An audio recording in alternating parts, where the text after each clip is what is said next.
오늘은 하나님께서 소돔의 죄악에 대해서 심판하시는 이야기가 담겨 있죠. 저를 보세요. 여러분, 소돔 하면 뭐가 먼저 떠오르십니까? 소돔의 죄 하면 어떤 점이 떠오르세요? 대부분 음란의 죄를 먼저 떠올리게 되겠죠. 그죠?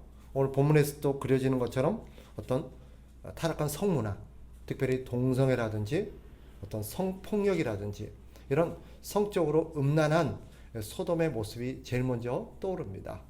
하나님도 소돔을 심판하셨을 때 아마도 이런 성적인 타락의 문제를 어떤 문제 삼아서 이 소돔성을 심판하지 않으셨을까라고 우리는 대부분 생각합니다. 그런데 진짜 그럴까? 사실 그것은 우리가 갖고 있는 오해입니다. 우리는 이 소돔의 가장 심각하고 큰 문제가 이 성적인 타락으로 우리는 생각하고 있지만 실제 물론 그 문제가 없다라는 건 아니에요. 그 문제가 가벼운 문제라는 의미도 아니에요. 그런데 하나님께서 이 소돔을 심판하신 진짜 문제는 따로 있습니다. 오늘 본문에는 어떤 문제 때문에 심판하셨다라고 딱 말하진 않고 이런 어떤 성적인 한 사건을 우리에게 어떤 얘기하고 있지만 사실 하나님께서 소돔을 심판하시게 된 진짜 이유가 무엇인지를 밝히신 대목이 나옵니다. 그게 어디냐면 에스겔서입니다. 에스겔서 16장 49절에 보면 뭐라고 말하냐면 이렇게 말합니다. 내 아우 소돔의 죄악은 이러하니, 그 다음 뭐라고 말하냐면 교만함과 음식물의 풍족함과 태평함이 있음이며. 여기서 하나님께서는 이 소돔의 죄, 하나님께서 소돔을 심판하시게 된 죄 두 가지를 지적합니다. 첫째가 뭐였냐면 교만함입니다. 교만했다는 거예요. 두 번째 뭐냐면 오늘 뒤에 나오겠습니다만은 이웃을 함부로 여긴 것입니다. 오늘 우리가 읽은 데 보면 이들이 교만해서 음식물의 풍족함과 태평함이 있음이며 이라고 말합니다. 사실 소돔의 오늘 19장에 드러난 이 소돔의 사건, 특히 성적인 이런 음란함은 소돔이 갖고 있었던 본질적인 문제에 대한 하나의 현상에 불과했던 것입니다. 하나님께서 정말 심각하게 여기고 소돔을 심판하게 된 결정적인 죄는 교만함이었습니다. 교만함이 무엇입니까? 그 뒤에 그들이 교만하게 된 배경을 얘기하는데 교만함과 그 다음 음식물의 풍족함과 태평함이 있음이며. 즉 무슨 말이에요? 이들이 먹고 살만해지니까 뭐해졌다는 거예요? 교만해졌다는 거예요. 먹고 살만해지니까 재물과 돈과 어떤 사회적인 풍족함이 있으니 이들이 교만해졌다라고 말합니다. 그러면 이들의 교만했던 그 교만함의 배경이 뭐예요? 물질적 풍요라는 거예요. 우리가 아는 것처럼 소돔 땅은 정말 풍요로운 땅이었습니다. 그 소돔 땅이 얼마나 풍요로운 땅이었는지 그것을 묘사하는 대목이 나오는데 사실 우리가 앞에서 살폈던 거예요. 한번 보세요. 창세기 13장 10절에 보면 이렇게 말하죠. 온 땅에 물이 넉넉하니 여호와께서 소돔과 고모라를 멸하시기 전이었으므로 여호와의 동산 같고 애굽 땅과 같았더라. 그 땅이 얼마나 살기 좋은지 마치 어떤 땅과 같았대요? 여호와의 동산. 여호와의 동산은 뭐가 떠올라요? 에덴 동산이 떠오르지, 그죠? 마치 그 옛날 에덴 동산처럼 그 소돔 땅이 어떠했다는 거예요? 풍요로웠다는 거예요. 얼마나 농사가 잘 되고 소득이 많고 그래서 거기 사는 사람들은 물도 넉넉하고 살기가 너무 좋았던 거예요. 그리고 그런 풍족함을 어떤 베이스 삼아서 이들은 아주 경제적으로 윤택감을 누리게 되었던 것입니다.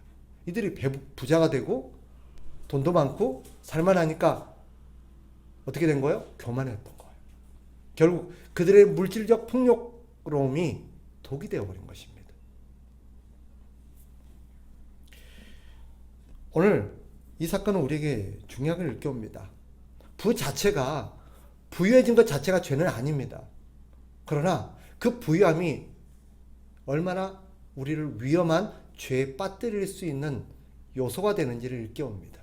많은 사람들이 부를 추구하죠. 롯도 이 소돔 땅으로 이사간 이유가 뭐 때문이었어요? 이 땅의 풍성함 때문에. 저기 가서 나도 좀 부자가 되어서 잘 먹고 잘 살고 싶다는 생각 때문에 소돔 땅으로 이사를 갔던 거예요. 그런데 결과적으로 그 땅이 롯에게도 그렇고 그 땅에 사는 사람들에게 뭐가 된 거예요? 독이 된 거예요. 여러분, 다시 말씀드립니다. 부유함 자체는 죄가 아니에요. 그런데 그 부유함이 사람을 얼마나 타락하게 만들 수 있고 교만하게 만들 수 있는지를 이 오늘 소돔성 사건이 잘 보여줍니다. 이들이 먹고 살만해지니까 등 따시고 배불러지니까 어땠다는, 교만해졌다는 거예요. 교만이 뭐예요? 하나님을 잊어버린 거예요. 하나님 없이도 살 수 있겠다고 생각한 거예요. 이 모든 것이 하나님의 은혜고 하나님이 이렇게 우리에게 복을 주셔서 우리가 오늘 이렇게 살 수 있게 되었다라는 하나님의 은혜에 대한 자각이 전혀 없는 거예요. 그래서 이 모든 것이 마치 하나님이 주신 선물이 아니라 내 노력과 내 힘으로 얻은 것인 양 내가 내 능력을 높이고 내 실력을 높이고 내 어떤 것들을 자랑하게 되는 거예요. 이게 뭐예요? 교만입니다. 이런 교만은 하나님께 영광을 돌리지 않고 자기 능력과 자기 힘을 과시하고 자랑하는 것으로 나타납니다. 이것이 하나님이 문제 삼으신 가장 심각한 죄였던 것입니다. 교만. 이 교만함은 무엇으로 이어집니까? 이 교만함은 거기서 끝나는 게 아니라 또 하나의 죄로 이어지는데 그게 후반부에 나오는 에스겔서 16장 49절 후반부에 나오는 문제입니다. 들어보세요. 또 그가 가난하고 궁핍한 자를 도와주지 아니하며 라고 말합니다. 하나님께서 소돔성을 심판하시게 된 결정적인 죄 두 가지를 지적하는데 그게 에스겔서 16장에 나와 있는 거예요. 첫 번째가 뭐였어요? 교만했다는 거예요. 그들이 부자가 되니까 힘을 갖게 되니까 뭐 했다는 거예요? 교만해져서 하나님도 무시하고 하나님의 은혜도 망각하고 마치 자기가 잘나서 된 것처럼 자기 힘과 자기 노력을 과시하더라는 거예요. 하나님께 영광을 돌리지 않더라는 거예요. 그런데 그런 교만함은 거기서 끝나는 게 아니라 또 하나의 죄로 이어진다는 거예요. 다른 사람을 무시하는, 이웃을 무시하는 죄로 이어지더라는 거예요. 사람이 교만하면 어떻게 돼요? 그죠? 거만해지죠. 교만과 거만은 같은 건데 교만해지면 어떻게 됩니까? 교만한 사람들의 특징이 뭐예요? 다른 사람들을 무시해요. 그죠? 다 자기 아래로 봐요. 돈이 많은 사람, 특히 돈이 많은 사람들은요, 다른 사람들을 무시합니다. 오늘 소돔성에 나타나는 사건, 그것은 이웃에 대한 성적인 공격, 어떤 성폭력으로 나타났지만 사실은 그 베이스에 깔려있는 하나님의 문제 삼으신 건 뭐예요?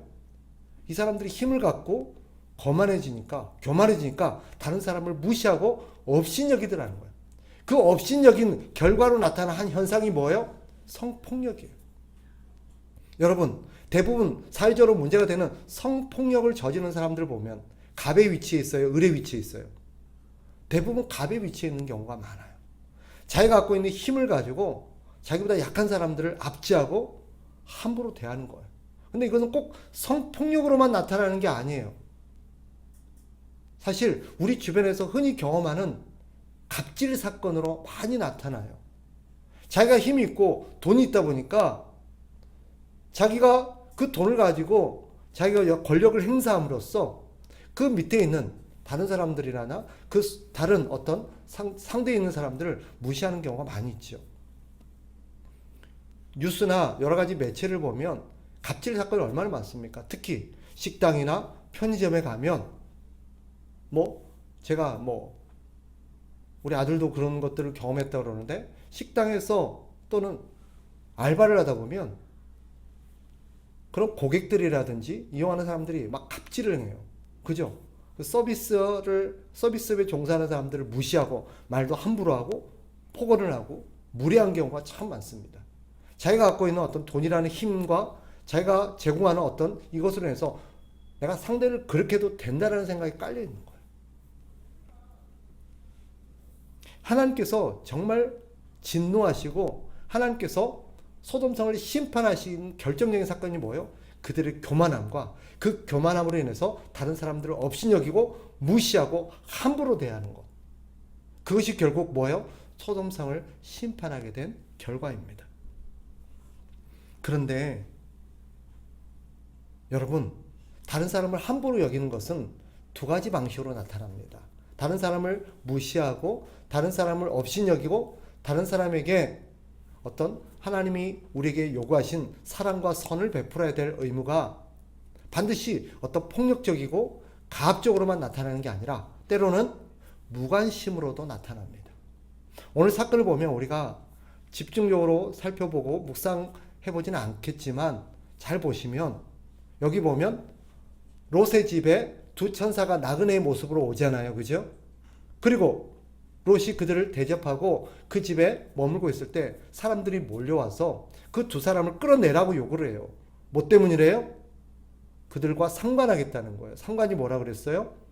이거는 성행위를 말하는 거예요. 그런데 그러면서 그 시간이 언제예요? 밤늦은 시간이었어요. 그죠? 왁자지껄해요. 그런데 이런 일들이 롯의 집에서 벌어지고 있을 때 많은 사람들이 거기에 몰려가서 그 일을 막 행하고 있을 때 아무도 그를 말리는 사람이 없어요. 롯만 혼자서 외로이 그러지 말라고 얘기할 뿐이지 주변에 그 누구도 이 문제에 대해서 반대하는 사람이 있거나 말리는 사람이 있거나 이 문제에 대해서 대항하는 사람이 한 명도 없어요.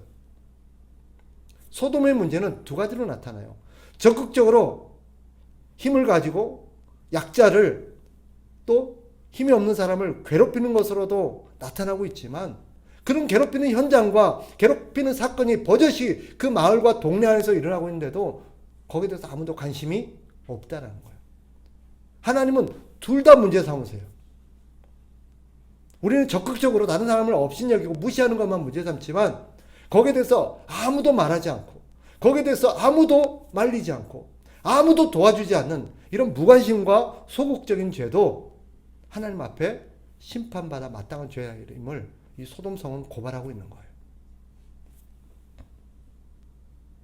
오늘 본문이 우리에게 주는 메시지가 무엇입니까? 정리해보면 두 가지예요. 첫째는 뭐예요? 풍요로움이 주는 위험성이에요. 부는 죄가 아니지만 부는 죄로 이어질 가능성이 아주 커요. 그리고 놀랍게도 역사가 보여주고 성경이 경고하듯 부는 거의 대부분 교만으로 이어집니다. 교만의 실체가 뭐예요?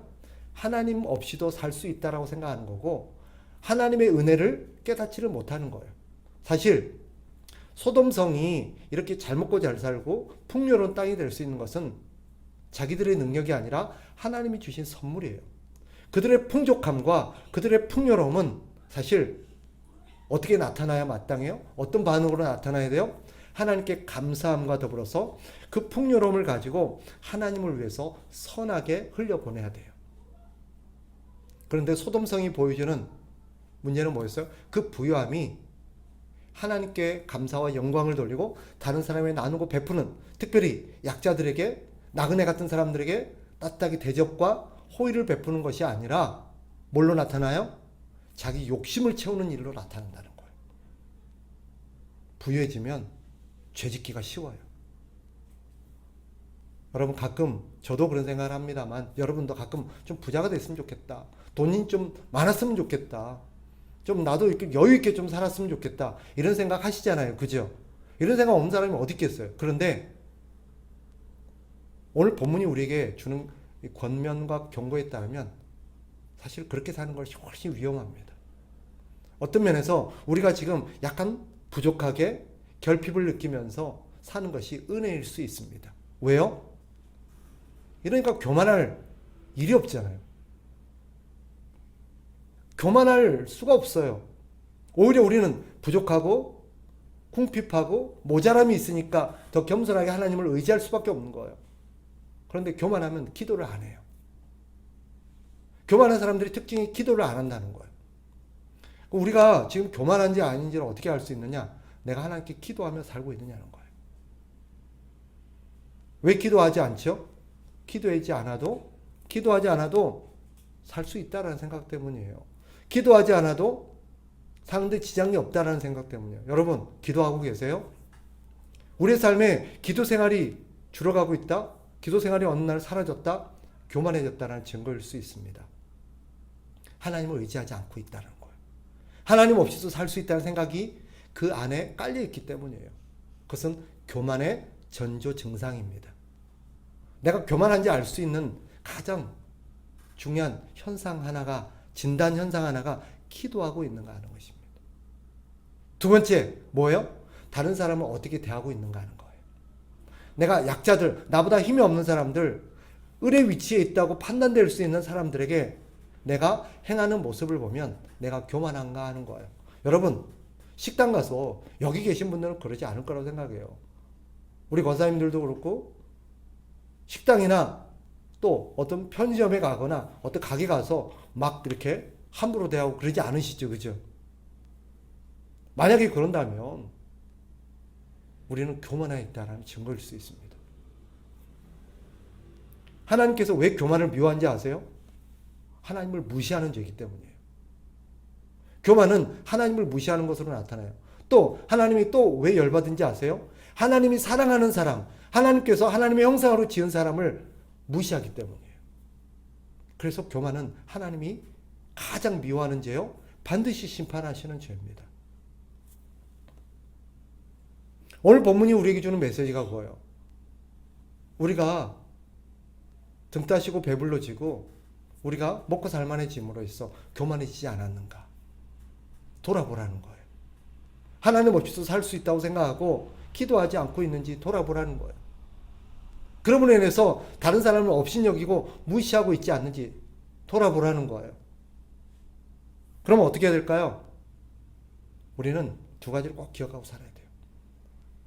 지금 내게 넉넉하든 넉넉하지 않든 이 모든 것이 하나님의 은혜라는 것을 기억하고 항상 하나님께 영광을 돌리고 하나님께 감사하며 사셔야 돼요. 그래야 교만을 막을 수 있습니다. 감사가 없는 사람은 교만한 사람이에요. 네. 감사할 게 없다고 말하는 사람도 있어요.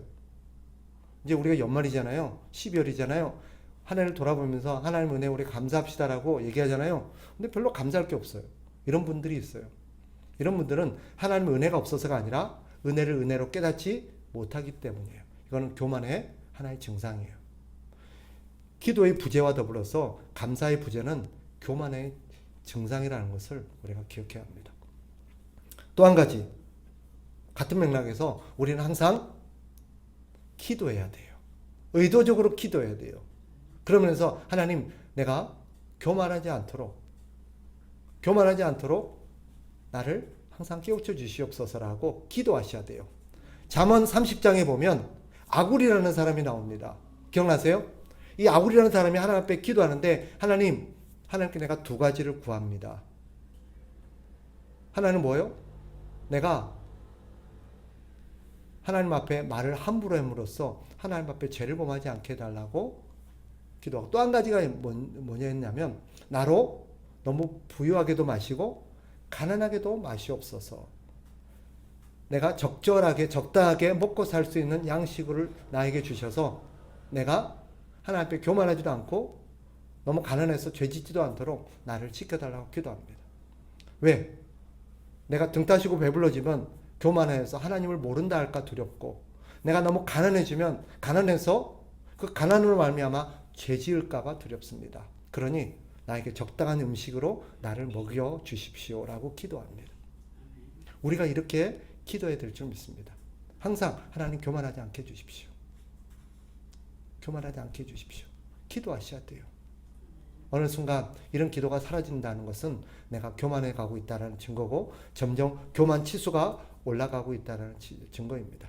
이것을 우리가 잘 생각하고 하나님 앞에서 겸손하게 은혜를 은혜로 알고 감사할 줄 알고 항상 교만하지 않도록 기도하는 저와 여러분 되시기를 주님의 이름으로 축복합니다.